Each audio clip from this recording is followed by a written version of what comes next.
Добар ден, драги ученици! Добре дојдовте во нашата училница. Јас сум Весна Живалјевиќ, професор по предметот бизнис во Средното училиште на град Скопје Владо Тасевски.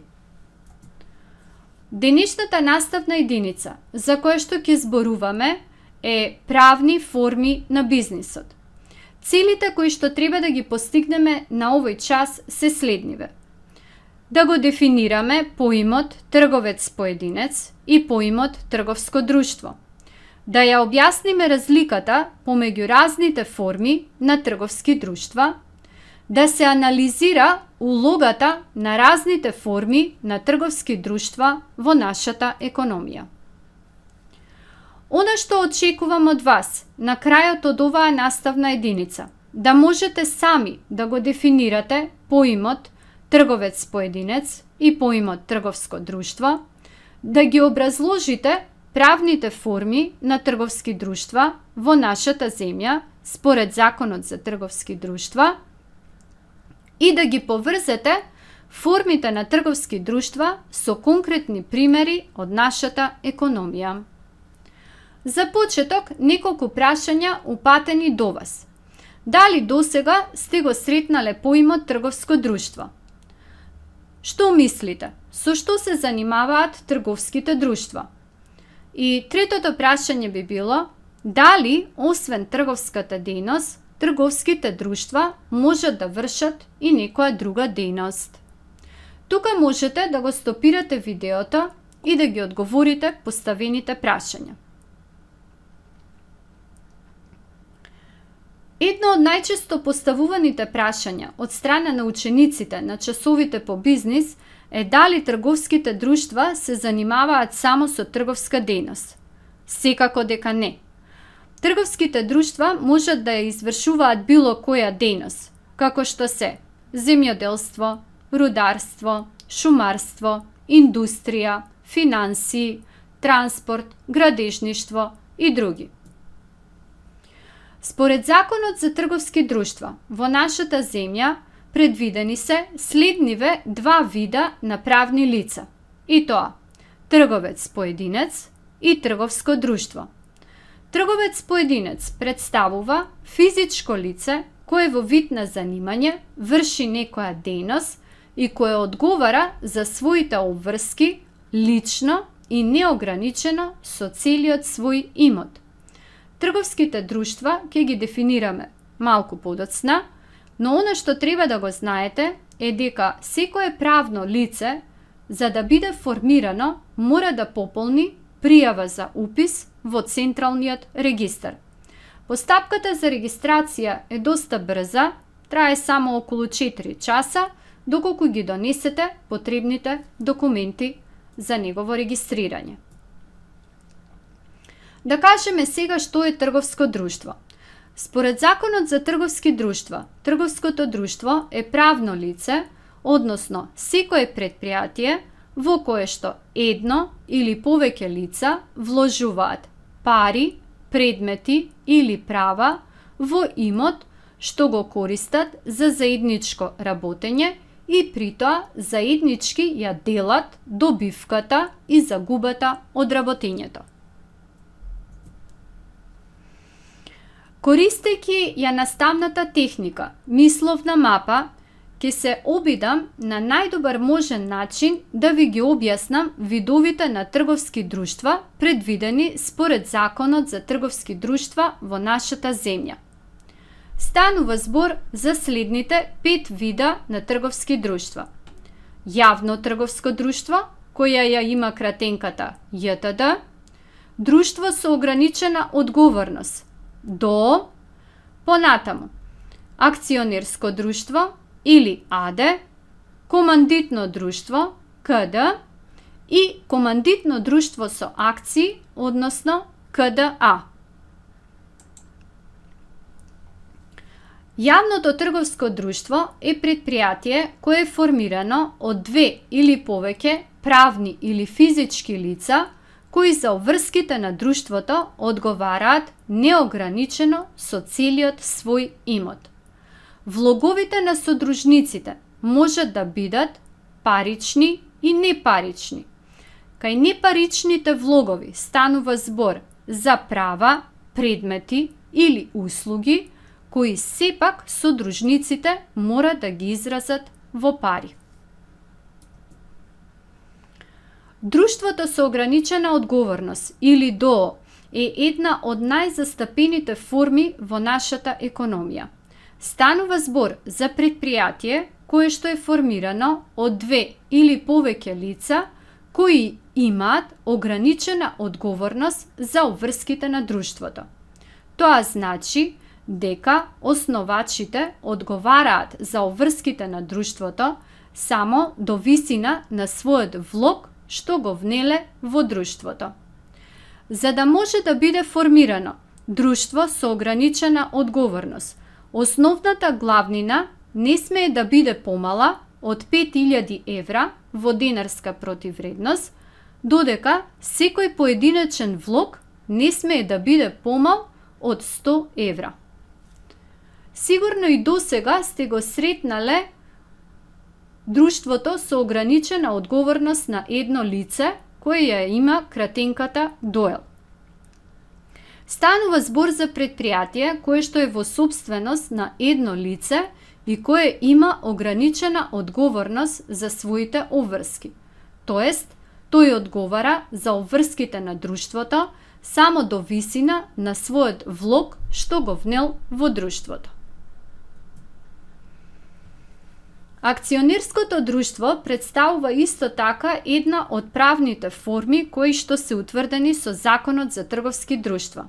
За акционерските друштва зборувавме и на претходниот час и кажавме дека ова се предпријатија кои што можат да се стекнат со дополнителен капитал преку емисија, односно продажба на акции. Акцијата представува хартија од вредност која што на сопственикот му носи право на глас во акционерското собрание и право на дивиденда, односно дел од остварениот профит на акционерското друштво. Правото на дивиденда во голема мера зависи од видот на акцијата. Ако станува збор за обични акции, тогаш дали ќе се исплати дивиденда на акционерите, за ова одлучува акционерското собрание. А доколку станува збор за приоритетни акции, тогаш исплатата на дивидендата е загарантирана. Она што е битно да се знае е дека акционерите не одговараат за обврските на акционерското друштво. Командитно друштво. Станува збор за предпријатие кое што е основано од страна на две лица. Едните се комплементари, а другите командитори. Комплементарите имаат неограничена одговорност за обврските на друштвото. Тоа значи дека тие одговараат со целиот свој имот. За разлика од нив, командиторите имаат ограничена одговорност за обврските на друштвото. Токму ова е и причината поради која управувањето со командитното друштво им е доделено на комплементарите. Командитното друштво со акции или КДА представува многу слична форма како и командитното друштво, со таа разлика што неговата основна главнина е разделена на акции. И тука како основачи се јавуваат комплементарите и командиторите. Комплементарите кои имаат неограничена одговорност за обврските на друштвото и командиторите кои имаат ограничена одговорност и нивниот број мора да биде минимум 3 лица за формирање на друштвото. Управувањето со командитното друштво со акции нормално дека ќе им биде доделено на комплементарите, бидејќи тие имаат неограничена одговорност за обврските на друштвото. Како конкретен пример за предпријатие кое што во нашата земја е регистрирано како друштво со ограничена одговорност, ќе го земеме предпријатието МАК Прогрес од Виница. Станува збор за предпријатие кое што е формирано во 1990 година како мал семеен бизнис. Некои од најпознатите брендови на ова предпријатие денеска се брендот Натура, Винчини, Сончева долина и голем број други. Во својот асортиман, ова предпријатие денеска има повеќе од 300 производи и годишно производство поголемо од 12.000 тони готови производи. Денес, друштвото со ограничена одговорност, Мак Прогрес од Виница, вработува повеќе од 400 вработени.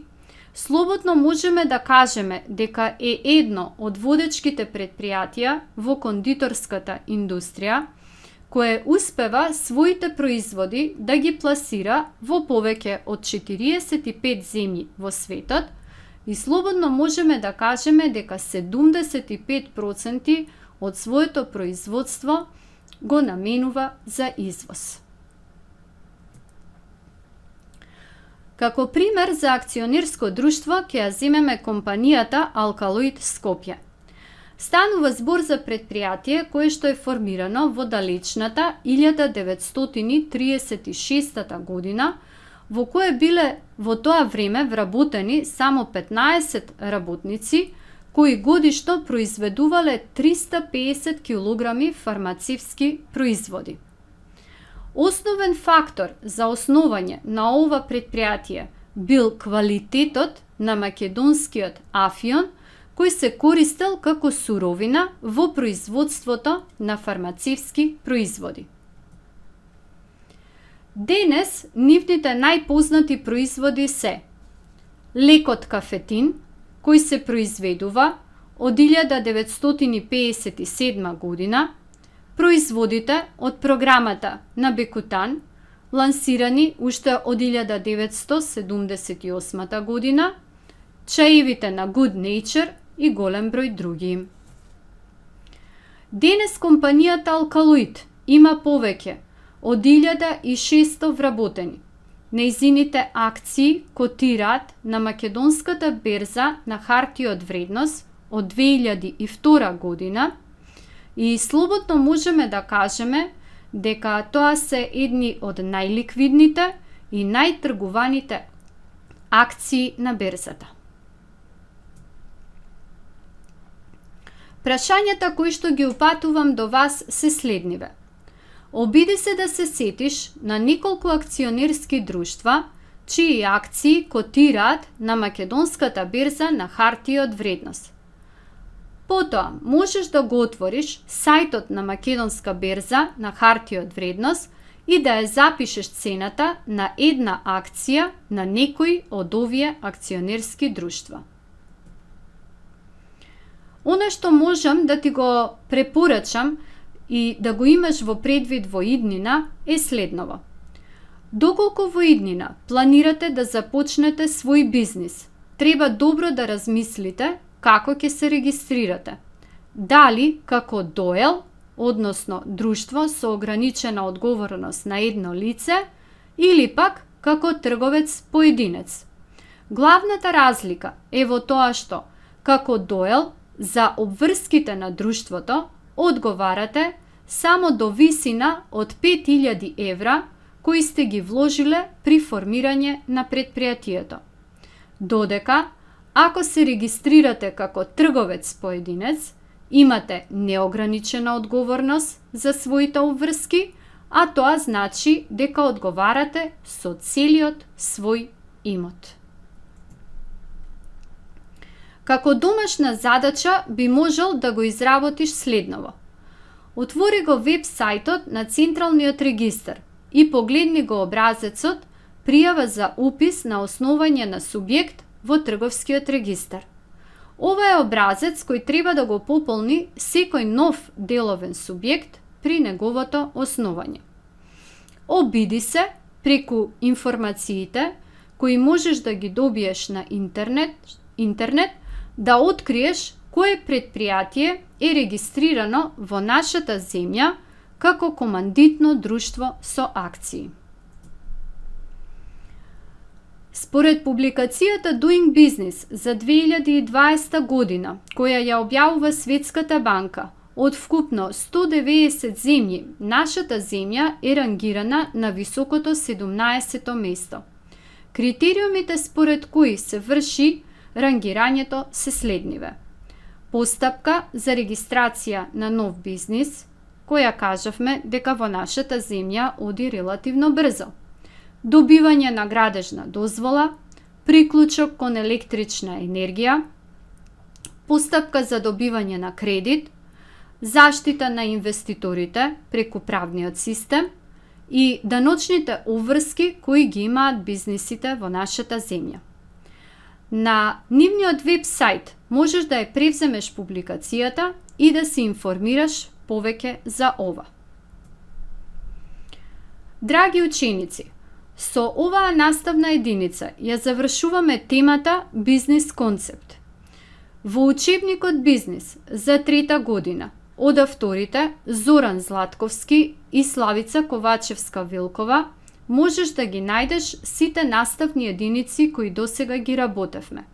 И тоа, првата лекција, улога и значење на бизнисот во пазарната економија е на страна 15. Втората лекција, класификација на бизнисите по големина е на страна 19.